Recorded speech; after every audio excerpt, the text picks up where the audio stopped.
안녕하세요. 이번 시간에는 카티아 파트 현재 본문만 사용하는 방법에 대해서 알아보겠습니다. 화면을 보시면 제가 3개의 도형을 그려놨습니다. 먼저 본문.2는 보시는 것처럼 제일 뒤쪽에 있는 파란색 사각형입니다. 본문.3은 가운데 있는 원기둥입니다. 그리고 본문.4는 제일 앞쪽에 있는 녹색 사각형입니다. 이렇게 3개의 도형을 그려놨는데요. 이 중에서 내가 원하는 본문만 사용하는 방법에 대해서 알아보겠습니다. 그런데 먼저 이렇게 본문을 어떻게 생성하는지 한번 살펴보겠습니다. 제가 새로운 창을 하나 열었고요. 여기에서 보면 일반적으로 파트를 시작하는 경우에 이렇게 파트 바디 밑에 밑줄이 그어져 있게 됩니다. 물론 이 파트 바디에다가 바로 스케치를 해서 입체 작업을 해도 되겠지만 일반적으로는 본문을 추가해서 거기에 도면을 그리는 것이 기본입니다. 파트 바디에 도면을 그리셔도 문제가 될 것은 전혀 없습니다. 다만 몇 가지 제약이 있는 부분이 있기 때문에 일반적으로 본문을 추가해서 그린다라고 알고 계시면 될 것 같습니다. 이렇게 파트 바디 밑에 밑줄이 그어져 있다면 이 상태에서 삽입 버튼을 클릭하시고 두 번째에 있는 본체를 클릭하시면 이렇게 본문이 추가가 되게 됩니다. 그리고 이 상태에서 즉 본문.2가 밑줄로 그어져 있는 상태죠. 이 상태에서 다시 삽입 본체를 하게 되면 이런 식으로 본문.3이 또 만들어지게 됩니다. 앞의 도면과 똑같이 본문.4도 만들어 보겠습니다. 삽입을 클릭하시고 본체를 한 번 더 클릭하시면 이렇게 본문.4가 만들어지게 됩니다. 그러면 여기에서 좀 궁금한 게 생기시죠? 만약에 이 상태에서 본문.2를 작업 오브젝트에서 정의로 밑줄이 그어지게 만들어 놓고 이 상태에서 삽입 본체를 한번 해보겠습니다. 그러면 지금 보시는 것처럼 본문.5가 본문.2 바로 밑에 생성이 되게 됩니다. 이런 규칙도 있기 때문에 알고 계시면 도움이 될 것 같습니다.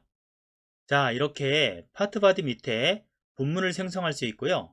이렇게 생성된 본문에 스케치 작업을 해서 입체 도형을 만들 수가 있습니다. 그러면 처음 도면으로 다시 돌아가 보겠습니다. 처음 도면인데요. 지금 보시면 본문.3이 한가운데 가려져 있죠? 정면에서 한번 살펴보겠습니다. 정면에서 살펴봐도 보시는 것처럼 이렇게 많이 가려져 있습니다. 그렇죠? 측면에서 보면 어떻게 보일까요? 우측면도에서 보게 되면 이렇게 보이겠죠? 평면도에서도 한번 보겠습니다. 자, 이런 식으로 보이게 됩니다. 그러면 다시 입체 뷰로 보고 이 상태에서 우리가 어떤 작업을 하는데 앞쪽과 뒤쪽이 가로막고 있어서 가운데 있는 이런 본문이 보이지 않을 경우에 어떤 식으로 작업을 하느냐 하면요. 보통은 기본적으로 본문.2를 숨기기를 합니다. 그리고 본문.4도 선택해서 숨기기를 하게 되죠. 이렇게 하게 되면 보시는 것처럼 본문.3만 남게 됩니다. 그렇죠? 하지만 이런 경우에는 다시 또 숨겨놨었던 화면을 띄워줘야 되고요. 본문4도 마찬가지겠죠? 숨기기 표시 이렇게 누르셔서 다시 원상복귀를 해주셔야 됩니다.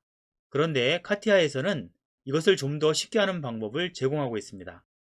만약에 내가 본문.3에서 어떤 작업을 한다라고 가정을 해보겠습니다.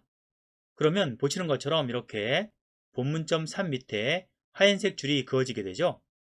본문.3이 활성화가 되어 있다라는 뜻입니다. 이렇게 활성화가 되었을 경우에는 좀 더 쉽게 이 작업을 할 수가 있습니다. 한번 해볼까요? 밑에 상태줄 보시면 중간 끝부분에 여기 보시면 이 아이콘 보이시나요? 현재 본문만이라고 되어 있습니다. 제가 마우스를 띄워 보겠습니다. 상태 표시줄 오른쪽 끝부분에 있네요. 이 아이콘에 마우스를 갖다 대보겠습니다. 그러면 현재 본문만이라고 글자가 뜨는 게 보이시죠? 이 아이콘을 클릭해 보겠습니다.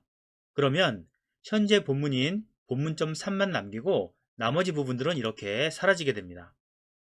그러면 원하시는 대로 이렇게 돌려가면서 검토도 하실 수 있고 스케치도 하실 수 있고 여러 가지 작업을 할 수가 있습니다.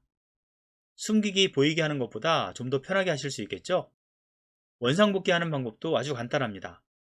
조금 전에 클릭했었던 그 아이콘을 한 번 더 클릭해 주게 되면 이런 식으로 바로 원상복귀가 되게 됩니다. 숨기기 기능을 사용하지 않고 보시는 것처럼 이렇게 편하게 작업을 할 수 있기 때문에 여러모로 두루두루 많이 쓰이고 있습니다. 파트에서 도면을 그릴 때 그리고 컨트롤 할 때 많이 사용하는 기능이니까요.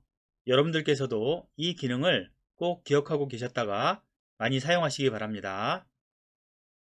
지금까지 설명드린 것 도움이 되셨나요? 이번 시간은 여기까지 하도록 하겠습니다. 감사합니다.